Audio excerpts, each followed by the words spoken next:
Hey everybody, Neil here. Welcome to the next video. In this video, we're going to talk about breaking down your ideal customer. Okay. By now, you can start to see how everything is sort of building on itself. You know, we've identified the key aspects that we need to know about the market that we're going to be in, who we're competing against, what they're doing, and we've identified who our target market is. You know, who the exact ideal customer is, and now the key is to break them down, and we're gonna be laying out and when I say layout, I mean taking notes of all the information that is critical to appealing to this particular customer, okay? Okay, so now that you've identified who your ideal customer is, it's time to figure out everything you can about them in order to give yourself the best chance to appeal to them and ultimately get them to take action on whatever it is you're offering, okay?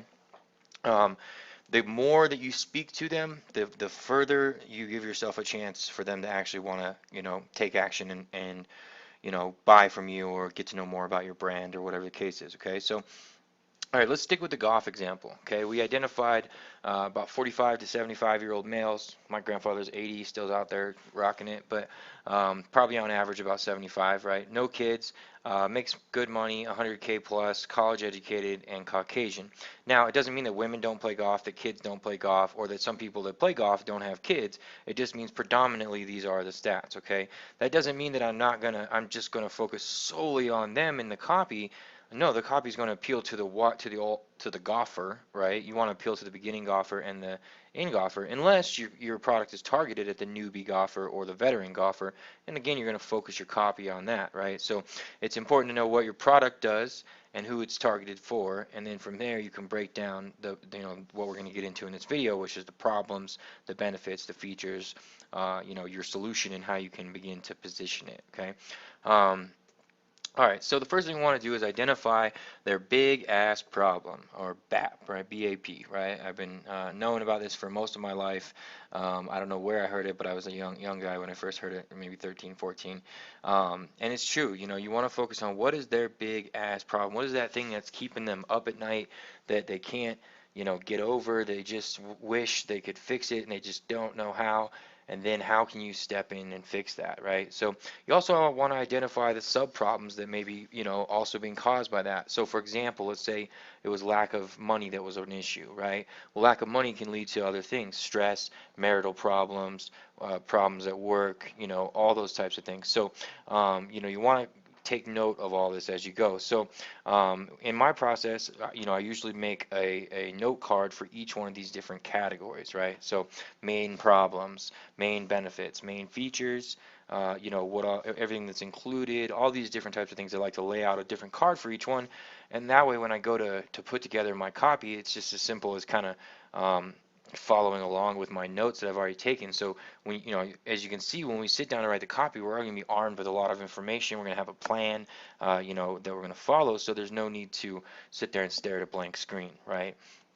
Okay, so one of the easiest ways to do that is by looking at the most predominant, I don't know if my spelling's been off today, but predominant solutions being offered in that niche already by other providers or marketers, right?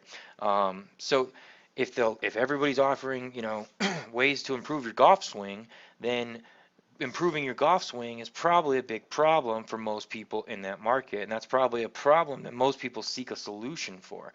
So if you can step in and offer that, then you have a chance. Now, what if, again, this is where it comes back to your unique selling position. If there's already 20 people offering, how-to guides, and some of them have more expertise, more knowledge than you, how are you going to stand out? How are you going to make yourself different? What is it about your course that's going to be the must-have course? And there's a lot of things you can do to differentiate. Maybe you pack it with value and you drop the price. Undercutting your competitors is definitely a way to enter the market. Similar value at a lower price. In this niche, that could be a turnoff, whereas maybe they're willing to pay more for better information, which I would, venture to guess about a niche like golf, right? Because it's important to them. Okay. So the easiest way to do that, and we'll do that in just a second here, is to take a look at what other people are already offering them. You want to focus on the common pain point problems, or ones that, if not solved, can lead to more stress, turmoil, etc. Right? So golf is a leisure sport, so it may not be such pain problems, but there is things you can think about. Automatically right off the bat, I could think about, ego, social. They want to look good to their friends, their family, their buddies when they're out on the golf course, right? Maybe it's a mental thing, that they just don't like losing, or whatever the case is, right? Or they're tired of being so frustrated every time they go out on the course and they can't hit it the way they want to, or getting outdriven by their buddy, or whatever the case is. So these are all just things that are, you can think of kind of naturally, right? Okay, so a good rule of thumb is identify 5 pain point problems and 5 benefits they'll receive from your solution, ideally solving those 5 problems, right? And it could be a one product, it could be a one solution, one problem type of product, but again, you're always going to want to add additional benefits and point out how those solve additional problems. The more problems a product can solve, then the more valuable it then becomes, right? Okay, so to do that, let me jump online and I'll show you a couple quick ways you can find some of this information readily available from other people. Okay, so sticking with the golf example, one of the things I noticed was in my research, and again, this everything comes from what I noticed when I was doing before. Okay, so I noticed there was a lot of search traffic for golf swing, and then I also noticed there how-to guides for that. And I personally, being an information marketer, know that information products can be far more lucrative than selling physical products because of the profit margins, right? So depending on the niche, of course. So I also know that those are one of the easiest places to find sales letters, right? E-commerce stores might be a little harder to, pull out the problem that people are facing, whereas this, I can go straight to their, sales page here and immediately read, body for golf. So this is, body for golf. We challenge you to a better body and a better game. So this is solving the problem of, being healthy enough to play golf and so forth, right? So again, I can find it right out of the headline, only if you want to reach your full golf potential and be the best player, regardless of who you're up against, right? So, this is one of the main problems is when I'm playing against tough competition, I don't play as well. Unique opportunity, fix your swing and hit ridiculously accurate shots. So the problem is I'm inaccurate and my swing's broken, right? And here are the benefits, or the way that they're going to show you the method, the means of doing that. Easy exercises, stretches, anyone can do, right? So now they have them interested and they're moving on down. So I'll usually browse. I'm not going to read forever. Discover the proven #1 secret to instantly improving your swing. So we can see big time improving your swing, is the big deal here, right? Um, and then the big problem that you have to avoid, right? So you can see that they're really playing on these problems. So step one, this is the problem they're playing on: energy leak. Golfers have one very powerful center of force called the core. Neglecting the 3 values. So stop neglecting. So there's another problem that they're neglecting their selves. Another problem is they may not have the right posture. Okay. Another problem is that they don't eat enough of the right foods and it hinders their game. And these are all things you can take note of, right? And if you had a product that was very similar to this, these are things you would want to key in on most likely as well, right? Okay, that's just one example. So let's see a different one. This is about how to improve, in your short game, okay, which is your putting for those of you who aren't golfers. Stop your embarrassing short game mistakes, right? So, there's a pain point right there. It's embarrassing when they miss their putt in front of their friends, right? Um, so and this is really zooming in on one key pain point right here. You know, short game. The one secret short game discovery that will allow you to confidently and consistently leave your chips, pitches, and bunkers inches from the hole. Okay, so this is about one secret to fix one problem, right? Short game discovery was amazing. Da, da, da. So that's what he's going to give you, and you can see what he's doing here with all this testimonials and so forth, right? And then again, he's focusing on the benefits. How good is it going to feel? And he's playing on the fear, right? How good is it going to feel when you feel confidence instead of fear when you go to make your putt, right? So he recognizes that fear is an issue for people that are, struggling to putt. So these are all things you can pull away from his copy, right? From these different people's copy. I mean, I probably pulled 5 or 6 things right there just now, okay? If I was researching it myself, I would be not talking to you. I'd be writing these things down on a notepad, but I don't write and speak very well at the same time. So here's another one: how to break 80, right? And I'm assuming this 80 is their score, right? So this is problem for people. Their problem is they can't ever score, right? And then there again, it's embarrassment, it's fear, it's these things. You can start to see what is the big issues in this industry by simply reading over a few different people's sales pages. Okay, um, you know, accuracy, and all these things lead to not winning, not looking good, and all that leads to embarrassment and fear of failure and things like that.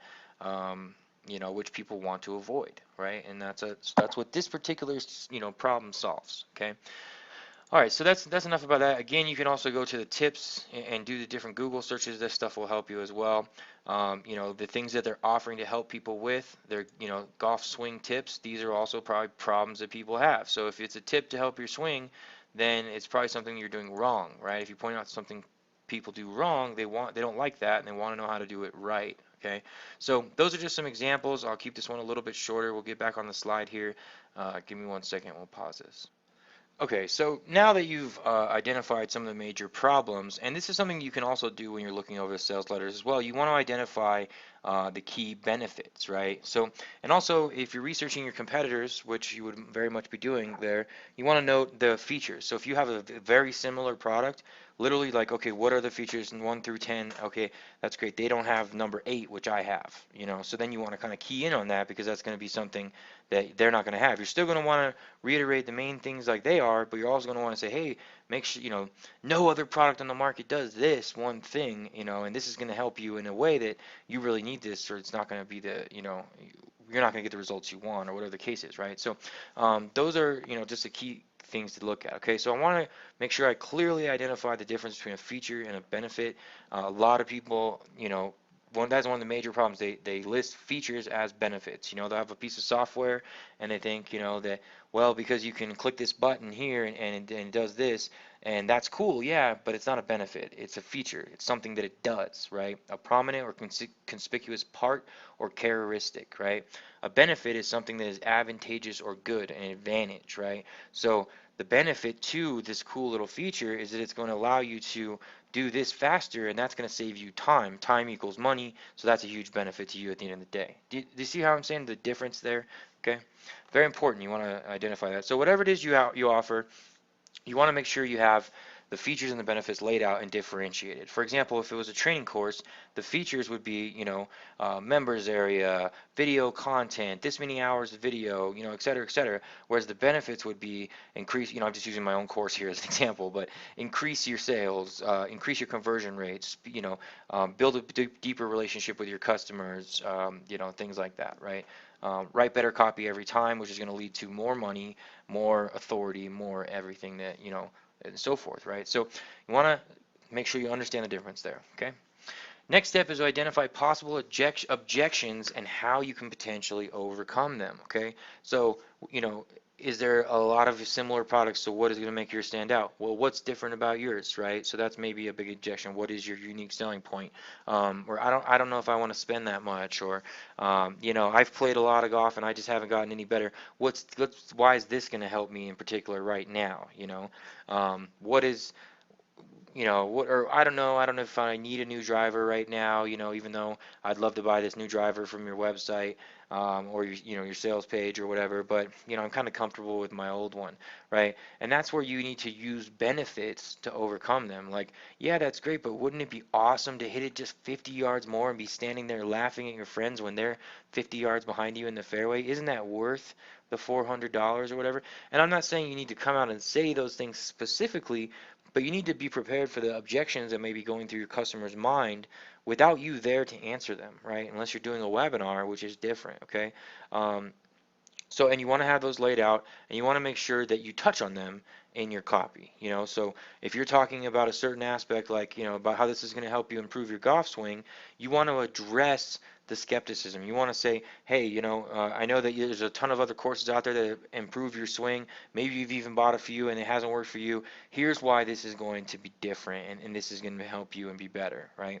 And you want to address that in your written and verbal copy. Okay. Okay, so by now you can see how everything is building. We're building the arsenal, the ammunition. It hasn't taken that long. We're not even at, an hour and a half total video here. And I've been talking the whole time. Had I been doing this myself, I would already have all this ready to go, right? So a couple hours worth of research maybe at the best. For me, especially, like I said, I like to research and then I'll give myself some days to think about it and then I'll come back to it. And usually I've kind of identified better ideas and nooks and crannies by then. So make sure you have literally written these things out, or at least have them laid out on your computer in a notebook. If you got a super whiz memory, then keep it in your mind. But um, competitors, your ideal customer and their big problem, your unique selling position, how your product or service solves that big problem, and the main benefits. Once that's solved, what's included, what are the features, what is the stuff, what are they getting, when they open the box, what's inside, right? Main objections you'll need to overcome before they become an issue, okay? And all of this is now leading up to, we're going to start to build the hook, we're going to start to build the value proposition, and then we're going to actually start to lay out the actual copy, and build in things like urgency and so forth. So, all right, that's it for this video. I will see you on the next one.